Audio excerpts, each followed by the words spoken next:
अस्सलाम वालेकुम जी। आज हम बात करने लगे हैं अलाइनर्स के ऊपर।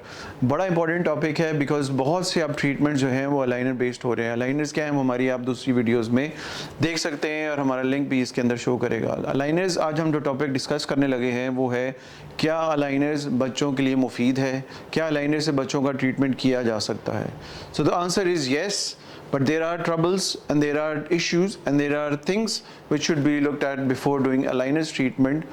और बच्चों के अंदर जहाँ तक मेरे एक्सपीरियंस के अंदर वो बच्चे जो अलाइनर्स के ट्रीटमेंट के लिए आते हैं और वो 18 ईयर्स से नीचे की एज से हैं, तो उनके अंदर मैं मोस्टली उन बच्चों की सबसे पहले जो इम्पोर्टेंट चीज़ देखता हूँ वो है कंप्लाइंस।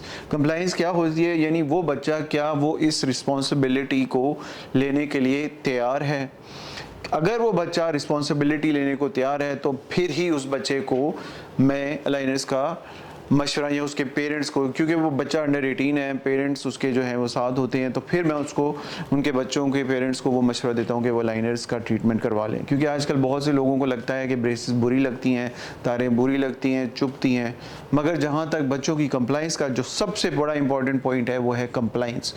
अलाइनर्स बच्चों को अंडर 18 कराने चाहिए। कंप्लाइंस नहीं है तो my answer is do not go for aligners, go for fixed braces.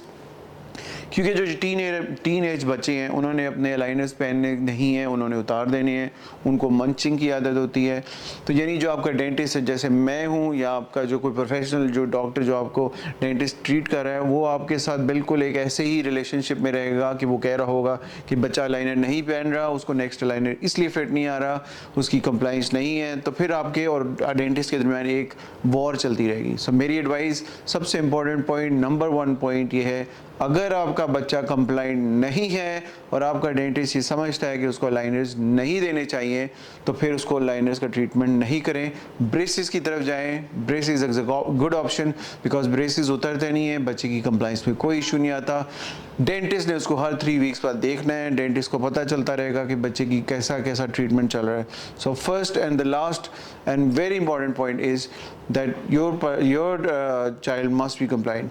इसके अलावा बच्चों को अलाइनर्स ना कराने के बहुत माइनर पॉइंट्स हैं। बच्चे स्पीच में उनको इश्यूज होते हैं, स्पीच डिफ़िकल्टीज़ होती हैं, बच्चों को अलाइनर्स तंग करते हैं, कई दफ़ा उनको गांस पे चुभते हैं। उसके अलावा जब बच्चों ने खाना खाना होता है उसके लिए जब उतारते हैं तो उनका बहुत ज़्यादा सेलिवेशन हो रही होती है, मगर ये माइनर पॉइंट्स हैं। इसके अलावा बाकी जो अलाइनर के पॉइंट्स हैं वो कोई इतने इंपॉर्टेंट नहीं है, बच्चे उसके साथ डील कर सकते हैं।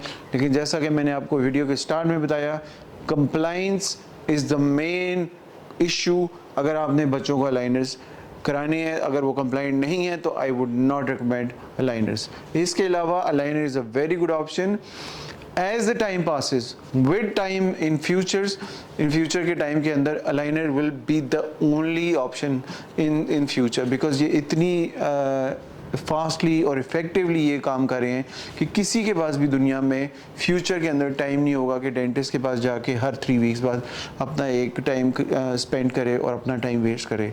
सो for anybody who wants to know any more information for aligners in children, please do get in touch and I'll be more than happy to give you a consultation on aligners for children.